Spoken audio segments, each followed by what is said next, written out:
Noun के इस chapter में अलग अलग विचारकों के विचारों का क्लासिफिकेशन किया गया।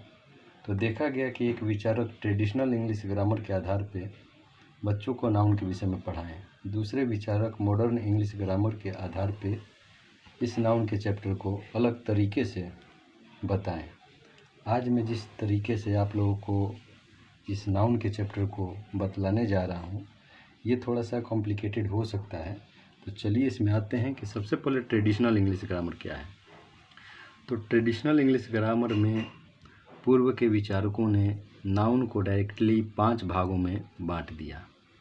उन 5 भागों में proper noun, common noun, collective noun, material noun और एब्स्ट्रैक्ट नाउन, इस प्रकार नाउन को बताया गया।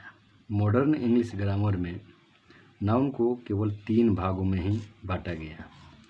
प्रॉपर नाउन चूँकि खास नाउन होता है, इसमें प्रॉपर पर्सन होता है, प्रॉपर प्लेस होता है, प्रॉपर थिंग होते हैं। ये सारे के सारे नामों को प्रॉपर नाउन में रखा गया है, इसीलिए ये थोड़ा सा अलग प्रकार के नाउन को देखा जाता है।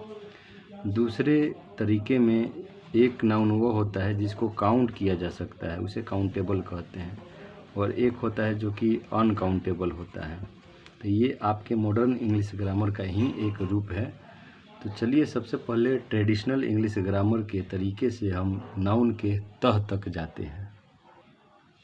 नाउन को परिभाषित करने के लिए बुद्धिजीवी वर्ग अपने अपने विचारों से तरह तरह से इसकी परिभाषा दी है, लेकिन मेरे अनुसार जो परिभाषा मैं देना चाह रहा हूँ उसमें से सबसे पहले मैं बता देता चाहता हूँ कि पहले के जो भी विचारक हैं, जैसे कि तरह तरह की पुस्तक आज अवेलेबल है, ऑक्सफोर्ड है, के पी ठाकुर है, ब्रिटिश है, लुसेंट है, और तरह तरह के बुक हैं। सारे बुकों का अध्ययन करने के बाद मैं एक कॉन्सेप्ट पे आया हूँ।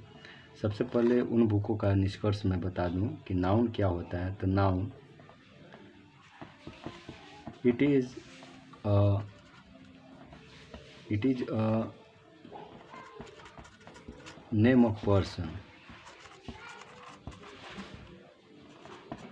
प्लेस और थिंग, जैसा कि आप लोग ये पहले से ही जानते हो। लेकिन इस परिभाषा के अलावे एक और परिभाषा मैं देना चाहता हूँ। Anything in this world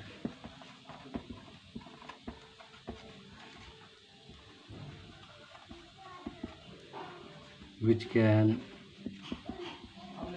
touch and see is called absolutely noun, but यहाँ बट एक और चीज़ है। वो बट क्या है इसके विषय में मैं आपको बताऊंगा, इसको पहले नोट कर लें आप।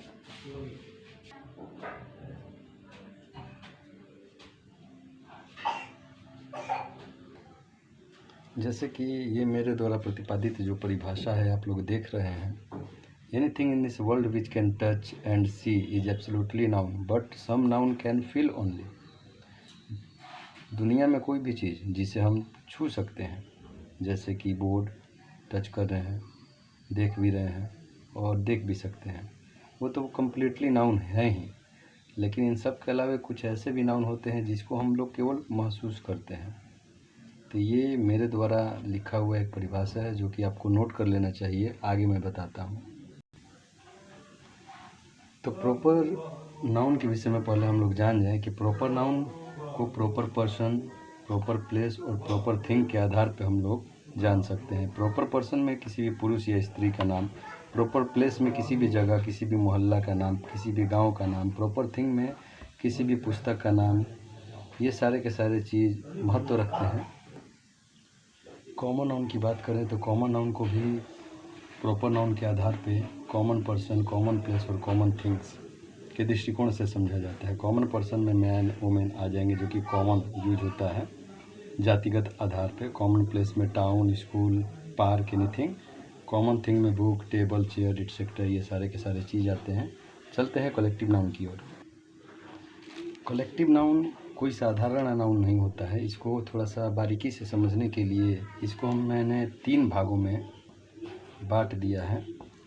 आप यहाँ पर देख सकते हैं। Collection of people, collection of animal, birds, insects also, collection of thing. ये सारे के सारे वो आधार हैं जिसके आधार पर हम लोग कलेक्टिव नाउन को समझ सकते हैं।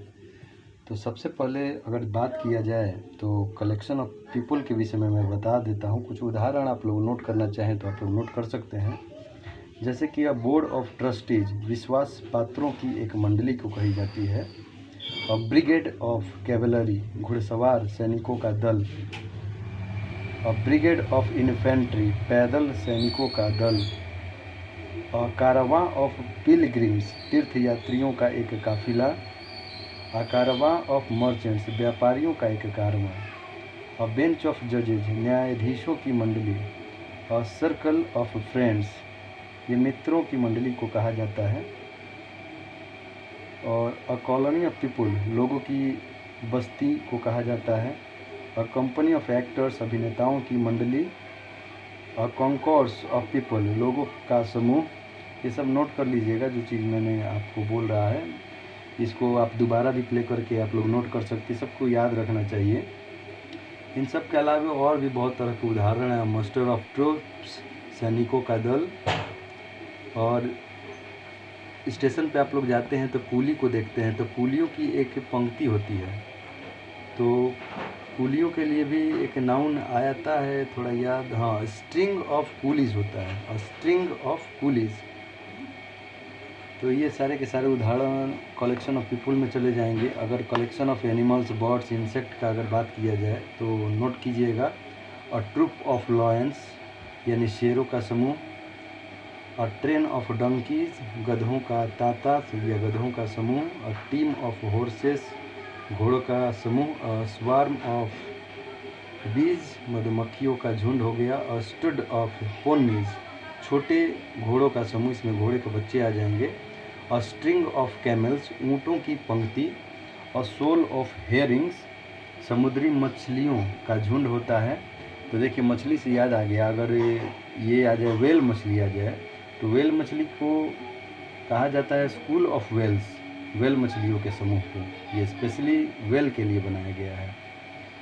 और आगे उदाहरण में कुछ आते हैं तो हाइव ऑफ बीज, मधुमक्खियों का छत्ता होता है, ये भी एक समूह होता है। अ हेड ऑफ डियर, हिरणों का झुंड।